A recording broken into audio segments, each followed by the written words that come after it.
A disturbing testimony in front of a grand jury describes how a child was killed. It is a story the I-Team first broke last year. Crystal Stevens is the accused murderer. The Clark County District Attorney discussed the case against Stevens with the I-Team's Vanessa Murphy. Vanessa? Brandon Steckler's mother testified in court she was living at a shelter, going through tough times, and sent two of her kids to have a sleepover with her family friend. But her 4-year-old son, Brandon, was never returned to her alive. Now, I want to warn our viewers, there is graphic material in this report which may be tough to watch and hear, but it will give you an understanding about the nature of this murder case and what this little boy may have endured. I think what stands out is the number of injuries, the variety of injuries, and the brutality. This was 4-year-old Brandon Steckler with his mother on July 4th, 2018.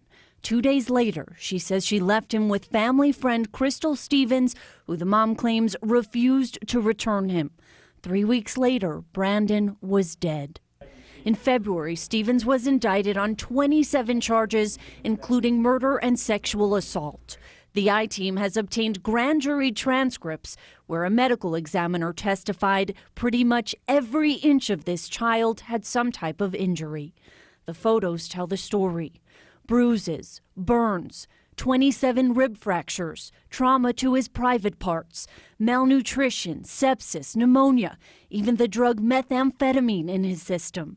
Brandon's autopsy took an extended period of time because of how badly he was hurt.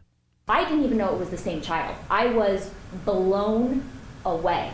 Investigators say they found drug residue and paraphernalia in the Las Vegas home, where Stevens called police telling them Brandon had drowned. But police found no evidence of drowning at all.